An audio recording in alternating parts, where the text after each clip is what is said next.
going to do a presentation about vaccines, and so for my service learning experience where I have to educate a large audience about vaccines, and I thought, hey, why not do it at Microsoft? Because, hey, we have resources, we have a large audience, we can do that here. So I reached out to Kelly, and she's going to have me present my presentation about vaccines and herd immunity.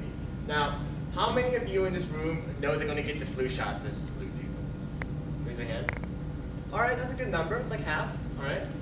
Now, I had like 3 cups of coffee this morning, and I'm full of energy, so I'm going to try to pass some of that energy on to you guys, okay? So let's get started. All right. So, by getting vaccinated, not only do you protect yourself, you also protect people around you who do not get vaccinated or like can't get vaccinated, like me, because I'm allergic to the flu shot. So let's start with some history. So in 1796, Edward Jenner pricked a little bit of cowpox into the skin of James Phipps.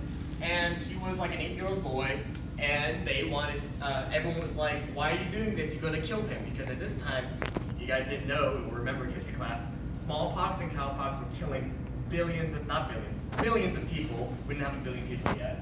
And so he was inoculated with the cowpox vaccine, and about a couple months later, in July, he gave him smallpox again, and this time no disease developed. So he was immune to smallpox. He could never get it and like never die from it, and that was great.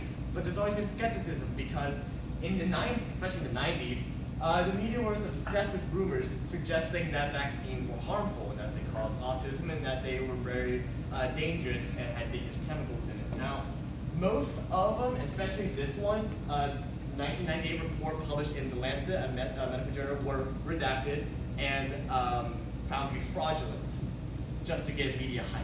And so, but because of media presence in places such as Beverly Hills and Los Angeles, viewers around the country began to stop vaccinating their children, especially those places where there's a heavy media presence. And so in places like Kabbalah Children's Academy in Beverly Hills, the vaccination rates can be as low as 57%, and in Santa Monica, there's 68% of these children who aren't vaccinated. And the reason why they need to be vaccinated is because of herd immunity. Now, all those people who are going to get vaccinated this flu season, please raise your hand. Okay, so let's say all of you guys are vaccinated, and let's say that everyone who isn't vaccinated is not vaccinated. And maybe 3 of you get the flu, by whatever means. So how about you in the green shirt, you in the white shirt, and Andrew. Hey, Andrew. How about, let's say you guys have the flu. So all those people who are vaccinated, if the flu from those 3 people get into their immune systems, which are protected against the flu vaccine, the flu will get killed off in their immune system before it can spread to all these other people who aren't vaccinated. And that's what herd immunity is all about. Because if you do get vaccinated, you can protect people who can't get vaccinated or don't want to get vaccinated. So the reason why everyone needs to get vaccinated is so that less people will die of the flu or of other diseases like measles. We had a measles outbreak 2014, 2015 year, between those 2 years in California during at Disney World because a lot of children were being vaccinated, and so they all the measles from the adults, because they can survive in adults easily, got transferred to those children, and they got transferred all over because these children travel a lot from Disney World and back. Now, we're making some progress. In 2008, as you can see, the amount of children who are getting vaccinated has shot up dramatically, but you will also note that this graph ended at 60%.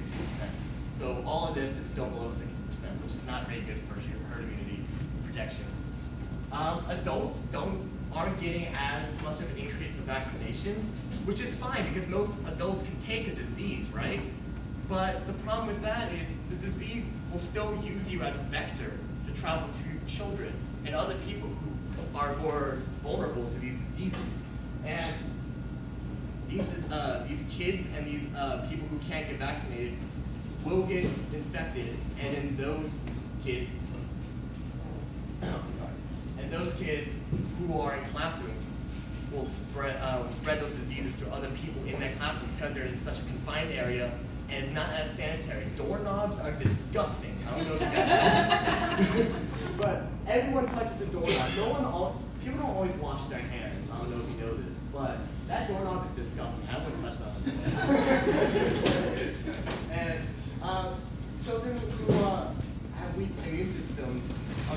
infected by those other children who don't get vaccinated by their parents. And most schools don't even enroll children because of this. In places like California, as we see, there's a huge increase in anti-vaccination sentiment amongst, especially in Orange County and San Francisco.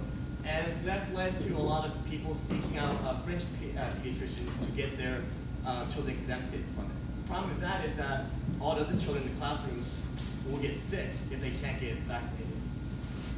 So this flu season, do your part, get vaccinated. All of you who are getting vaccinated this flu season, I applaud you. Thank you for that.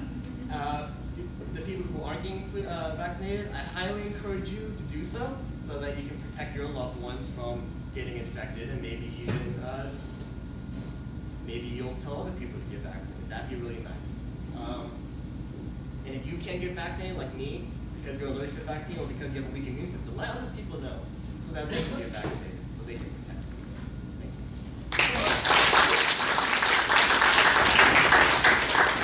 Senior exit, does that mean you get to graduate? Yep. Yay!